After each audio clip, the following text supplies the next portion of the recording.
aujourd'hui, je m'adresse aux impatients qui ont des soucis de fourmillement ou de trajet douloureux qu'on appelle névralgie cervico-brachiale, NCB. Les exercices que je vais vous montrer servent à faire coulisser les nerfs des membres supérieurs, du membre supérieur, afin de libérer le nerf dans son trajet et de faciliter la récupération, notamment des fourmillements. Alors un nerf c'est quoi? Un nerf c'est un peu fichu comme un câble électrique avec des filaments, certains sensitifs, d'autres moteurs. Les sensitifs font remonter l'information, par exemple d'un ligament ou de la peau au toucher, et les moteurs redescendent l'information du cerveau ou directement de la moelle épinière, vers une structure, par exemple une artère, un muscle, un organe, une glande, une sécrétion, etc., etc. Donc, dans un câble, il y a des faisceaux sensitifs en bleu et des faisceaux moteurs en rouge. Tout ça, il y en a plein bien sûr, et puis tout ça est entouré par une gaine orange qui est innervée mais aussi vascularisée. Et quand un nerf fait mal, que ça descend sur tout son trajet, c'est la gaine du nerf qui est inflammée. Les exercices qui vont suivre vont servir à faire coulisser le nerf dans son trajet.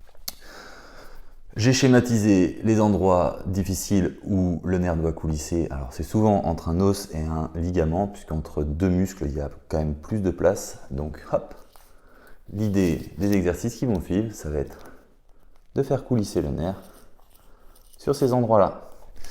Alors, on va commencer avec le nerf ulnaire. Le nerf ulnaire, c'est le nerf qui part de la charnière cervico-dorsale, qui descend à l'intérieur du bras ici, qui passe dans la gouttière entre son os et un ligament au niveau du coude, hop, à l'intérieur du poignet ici, et qui dessert les deux derniers doigts. Donc si vous avez des fourmillements dans ces deux derniers doigts, voilà ce que je vous conseille. On va faire cet exercice tout simple.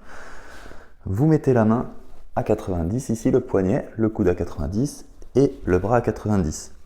Le pouce en avant, les coudes en arrière. Non, je rigole. Et ensuite, vous allez simplement amener le pouce loin derrière, un peu comme les marionnettes. Faites 4-5 répétitions, ça sera déjà très bien. Ok? Gardez bien la main vraiment à plat vers le haut, comme si vous vouliez porter un plateau de fruits de mer, par exemple. Ensuite, maintenant qu'on l'a fait coulisser au niveau du poignet, on va le faire coulisser au niveau du coude. Donc on garde le pouce vers l'avant, toujours à 90, et on va simplement tendre le bras et l'amener sur l'épaule. Toujours pareil, 4-5 répétitions. Alors les puristes me diront oui, mais il faudrait faire un mouvement de la tête. Très bien, si vous voulez, vous pouvez tester. Moi en cabinet, je constate quand même que les patients ont un peu de difficulté à être coordonnés entre la tête et la main. Alors si vous mettez la tête, ça fait ça. Tac, tac, tac, tac. Et si vous galérez avec la tête, vous le faites sans la tête, ça ira déjà très bien. Allez, maintenant on passe au nerf radial. Le nerf radial, il part d'un peu plus haut. Il descend sur le dessus de l'épaule, à l'arrière du bras. Il dessert d'ailleurs le triceps. Ensuite, il va sur le dos de l'avant-bras et il va desservir le dos de la main, notamment les 3 premiers doigts, le dessus du pouce ici. Le nerf radial, tout simple, ce que vous faites, vous mettez le pouce dans la main, vous fermez les doigts, vous pliez le poignet. Hop, comme ceci. Et ensuite, vous allez faire un mouvement de pétanque. Coude tendu vers l'arrière, vers l'avant, vers l'arrière. Voilà.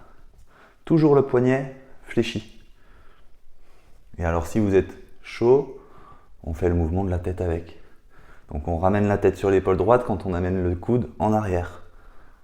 Entre 5 et 10 répétitions, ça sera déjà très bien. Voilà pour pour le nerf radial. Maintenant, on va passer à celui qui vous intéresse le plus, le nerf médian, et celui qui est responsable des fourmillements sur les 3 premiers doigts, et donc celui que les gens appellent j'ai le canal carpien. Le canal carpien, il ne faut pas s'y tromper, c'est une structure, enfin c'est en tout cas un passage entre 2 structures, un ligament et un os. Et nous, ce qu'on va faire, c'est coulisser le nerf dans ce passage-là, au niveau du poignet. Pour ça, il faut écarter les points proximaux et distaux le plus possible. Donc on va amener la main très très loin derrière ici. Si vous l'amenez en l'air, ça sera d'autant plus efficace. Et ensuite, simplement, hop, je vais me reculer pour que vous puissiez voir. Loin derrière, et vous allez simplement amener la main, faire une flexion, une extension max. Les doigts, eux, ils restent dans le même plan que la main. Tac, tac. On fait juste ce mouvement-là. Sauf qu'on amène le bras loin derrière. 5 répétitions. Alors si vous voulez faire avec la tête, ça va donner ça. On penche la tête sur l'épaule quand on va tendre la main vers l'arrière. Voilà. Je pense avoir été clair. Pour la posologie, vous pouvez faire un peu n'importe quand, mais je vous conseille de vous faire une petite session le matin, le soir, entre 5 et 10 répétitions, ce sera déjà très bien. Après, si ce n'est pas suffisant et que les symptômes persistent, allez consulter. Allez, bossez bien. Ciao.